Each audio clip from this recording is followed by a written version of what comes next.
À la une également, une encyclopédie fascinante du savoir relatif et absolu. Elle est signée Bernard Werber, l'un des romanciers francophones les plus lus à travers le monde, que nous avons le plaisir de recevoir. Bonsoir Bernard Werber, soyez le bienvenu sur TV5 Monde. Cette encyclopédie est publiée aux éditions Albin Michel. Alors ça n'a échappé à personne, nous sommes le 1er novembre. Contrairement à l'erreur que font certains parfois, ce n'est pas la fête de mort, c'est la Toussaint.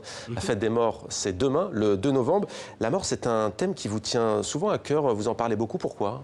J'allais dire, c'est le et l'après-mort aussi. C'est le dernier chapitre d'un livre, donc quand on tourne les pages, on se demande comment ça va finir. Ouais. Ben, je trouve que c'est intéressant de se poser la question comment ça va finir, et puis d'enlever tout le tabou, toute la peur, tout ce qui est anti, tout ce qui est religion et superstition autour de la mort, et d'en parler normalement, comme on parlerait de l'hiver, c'est la dernière saison de l'année, et après le printemps va redémarrer.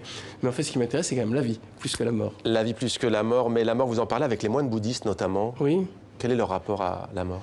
Ah non, c'est une secte de moines bouddhistes japonais qui s'enferment dans des... Enfin, je vais chercher des trucs bizarres et un peu étonnants. Disons-le, ce sont des curiosités, voilà, précisons-le.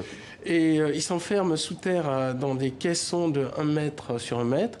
Et là, ils arrêtent de manger et ils essaient de se momifier vivants par la prière. Et donc, il y en a une centaine qui ont fait ça et il y en a 7 qui ont réussi. Mais rester enfermé, il ne faut pas être claustrophobe. Hein. Ils restent enfermés parfois plusieurs mois, nourris uniquement par un petit tube. C'est des curiosités de notre humanité que j'essaie de ressortir. Alors, autre exemple, on ne peut pas parler de curiosité. Alors, rassurez-vous, on ne peut pas rester que sur la mort tout de même. Mais en Afrique, vous dites dans ce livre qu'on pleure davantage les personnes âgées lorsqu'elles meurent que les bébés, les enfants les plus jeunes. Parce qu'une personne âgée a accumulé un savoir qui va être perdu pour le village. On dit que c'est comme une bibliothèque qui brûle, une personne âgée qui meurt, alors qu'un enfant est comme une page vierge, rien n'est encore inscrit. Donc pour le village, c'est forcément une perte. Alors dans votre univers, il y a aussi ces histoires de fourmis cannibales, notamment.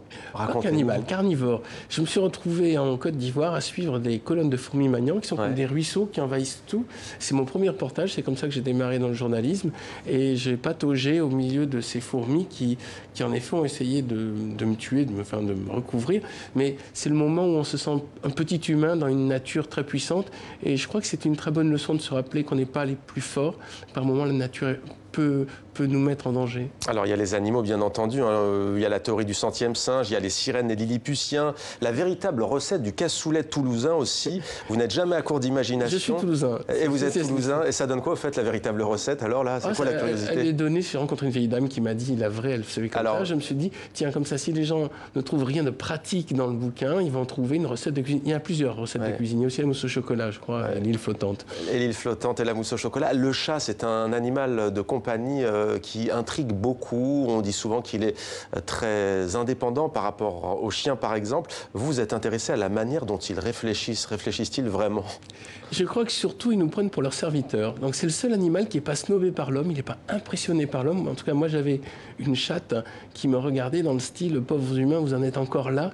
Moi, je sais mieux gérer mon corps, mon hygiène et tout. Donc j'ai compris on avait beaucoup de leçons à apprendre, et surtout sur l'histoire des chats qui ont jadis été divinisés en Égypte et qui ont après été persécutés, qui maintenant sont à nouveau traités comme des dieux. Alors on imagine que ce serait pour le meilleur comme pour le pire, mais inventer des faux souvenirs, est-ce qu'il y a vraiment un moyen de le faire? On est dans l'onirique, là, dans le... Non, c'est un problème.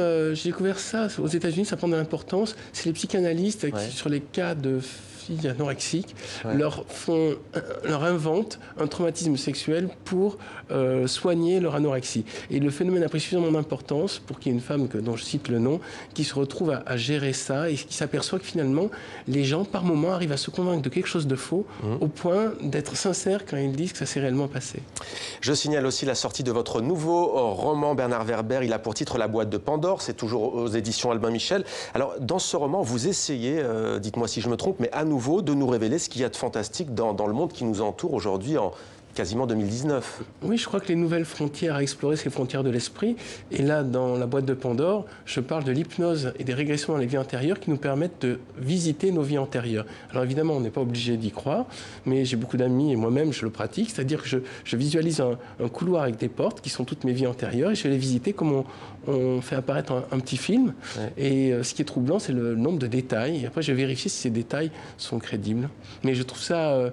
une manière simple d'aller plus loin que la psychanalyse pour comprendre ces traumatismes et en même temps comprendre qui on est.